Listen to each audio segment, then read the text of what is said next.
ఇప్పుడు ఒకేలాంటి డ్రెస్లే కాకుండా ఇలాంటి మెత్తని శారీతో కూడా మనం కోట్ మోడల్ డ్రెస్ అయితే ఏ విధంగా కుట్టుకోవాలైతే చూపిస్తాను. సో కటింగ్ స్టిచ్చింగ్ అయితే చూసేసేయండి. శారీ మొత్తం అయితే ఇలా ఉంది. బ్లౌజ్ వచ్చేసి ఇలా ఉంది అనమాట. బ్లౌజ్ చూడండి చాలా క్రాస్ గా అయితే ఉంది. అయినా కూడా మనం వేస్ట్ అవ్వకుండా బ్లౌజ్ పీస్ ను కూడా మనం కోట్ మోడల్ లాగా కన్వర్ట్ చేసేసి డ్రెస్ అయితే స్టిచ్చింగ్ అయితే చేద్దాము.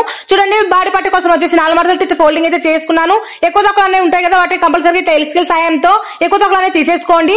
బాడీ పొడవు వచ్చేసి 13.5 మనకు 1 ఇంచ్ కుట్ల కోసమే తీసుకోవాలి. మొత్తం కింద ఎక్కువ తక్కువ ఉన్నాయి వాటిని తీసేసుకొని ఇక్కడ నేను బ్యాక్ పార్ట్ ఫ్రంట్ పార్ట్ రెండు ఒకటేసారి కటింగ్ అయితే చేస్తున్నాను. ఫోల్డింగ్స్ నేను నా సైడ్ పెట్టేసుకొని నెక్ వచ్చేసి 2 ఇంచులు, అలాగే షోల్డర్ వచ్చేసి 3 గుంబాలు తీసుకున్నాను.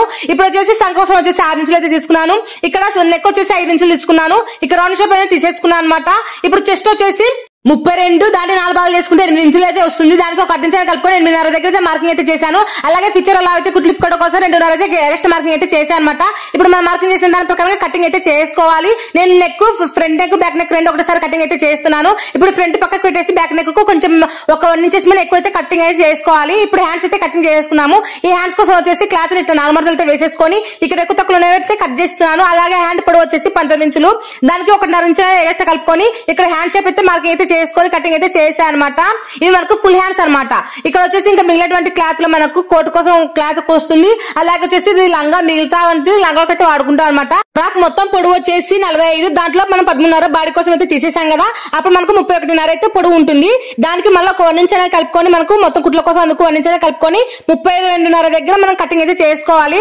కానీ ఇది వచ్చేసి మనకు లైనింగ్ కాబట్టి ఒక 1 ఇంచ్ తక్కువ ఉన్నా పర్వాలేదు. సో చూడండి ఈ విధంగా మార్కింగ్ చేసుకున్న తర్వాత నేను ఇక్కడ మనకు లోపల శారీలలోకి క్రాస్ లంగా కటింగ్ చేసుకుంటామో ఆ విధంగా లంగా అయితే కటింగ్ అయితే చేసుకోవాలి. మనకి ఇక్కడ క్లాత్ లైనింగ్ తక్కువ ఉన్నా సరే ఈ విధంగా మనం క్రాస్ లంగా మాదిరిగా కుట్టేసుకుంటే లంగా అనేది బాగా ఫ్రీగా ఉంటుంది.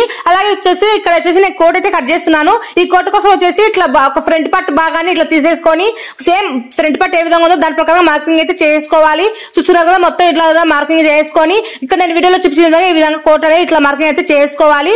ఈ మోడల్ ఒక కోట్ వస్తుంది. అలాగే ఇక్కడ కింద వచ్చేసి మనకు ఇంకొంచెం పైకి కావాలంటే ఇక్కడ కూడా కొంచెం కటింగ్ అయితే చేసుకోవచ్చు అనమాట. నేను వీడియోలో చూపించిన విధంగా మీరు కోట్ అనేది కట్ చేసుకోండి. నేను ఇక్కడ వచ్చేసి ఇంకొంచెం పైకి అయితే కట్ చేస్తున్నాను. ఇక్కడ కొంచెం పైకి అనేది కట్ చేస్తున్నాను అనమాట. ఇది కొంచెం కొత్తగా ఉంటుంది అనేసి.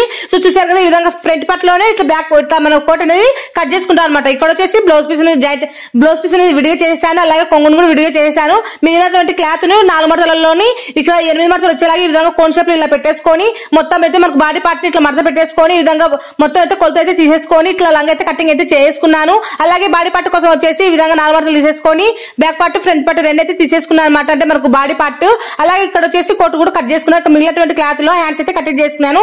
మొత్తం స్టిచ్చింగ్ చేసిన తర్వాత మన ఫ్రాక్ అయితే ఇలా ఉంది. ఈ ఫ్రాక్ మీకు నచ్చినట్లయితే తప్పకుండా అయితే కామెంట్ చేయండి. అలాగే ఈ మెత్తని శారీకి కోట్ బాగా సెట్ అయిందా లేదనేది కూడా నాకు కామెంట్